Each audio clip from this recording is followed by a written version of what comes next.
ગીર સોમનાથના જૂના ઉગલા ગામે વેવાઈ વેવાણ વચ્ચે ચૂંટણી જંગ ખેલાયો, જેમાં વેવાઈ પર વેવાણ ભારે પડ્યા અને આખી પેનલને જ મત આપી દીધી।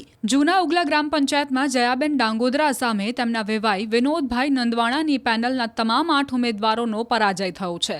વિનોદભાઈ નંદવાણા છેલ્લા 10 વર્ષથી શાસનમાં હતા, પરંતુ જયાબેને વેવાઈના શાસનનો અંત લાવ્યો છે। હા, એને કામ નથી કર્યા, હવે અમે કામ બધાય કરશું। જીતા પછી કોઈ મંદુ નહીં, કાંઈ નહીં, કશું નહીં। અમે જાહું આવશું, અમે અહીંયાથી આવવું પડ્યું કે અમારું ગામ બહુ પાછળ રહી ગયું હતું, એટલે અમારે આવવું પડ્યું। અમારા ગામનો કોઈ વિકાસ નહોતો। અમારે 12 ગામડા છે, એમાં અમારા 12 ગામડા બધા આગળ થઈ ગયા, અમે બહુ પાછળ રહી ગયા હતા। અમારા બધા સભ્ય મજબૂત હતા। એમ અમે એને કીધું હતું કે તમે મત કર્યા વિનાનું અમને આપી દો, તો એ કે નહીં, અમારે ચૂંટણી લડવાની છે। હવે એ તો કેમ ન આવ્યા, હવે કેમ ખબર પડે? એને ખબર પડી જાય। હવે એને કીધું હતું ગામનું સારું કરો, એમ સરકાર આપે છે જ રૂપિયા, થોડા નથી આપતા। અમને ઘર માટે નથી આપતા, ગામ માટે આપે છે। એમ તો બધા આપણે ખાઈ જવાના ન હોય। 10 વર્ષ સરપંચ હતો, અત્યારે અમારા જમાઈ અમારા વેવાઈ સાથે ઉભા હતા, તો એની જીત થઈ છે, તો એ માટે હું ખુશી અનુભવું છું કે મારા વેવાઈ જ છે। અત્યારે અમને મારા વેવાઈ છે એના પ્રત્યે કોઈ ભેદભાવ નથી। એ હું જીત્યો તોય કોઈ નહોતું ને એ જીતા તો કોઈ નથી।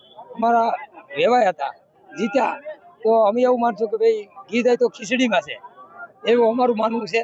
અમે 10 વર્ષ શાસન કર્યું, અમારી જ્યાં ખામી રહી ગઈ હોય તો ગામની જનતાએ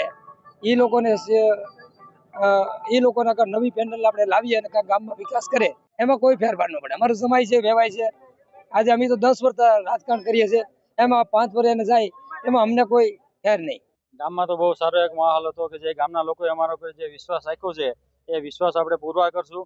જે રીતના અમને મતદાન આપ્યું છે, આપણે એ રીતના ગામમાં વિકાસના કામો કરશું। સામે પાર્ટીના કોઈ દેખાના હતા? સામે પાર્ટીના આવેલા હતા 2-4 જણા, પણ હવે અત્યારે કોઈ દેખાતું નથી।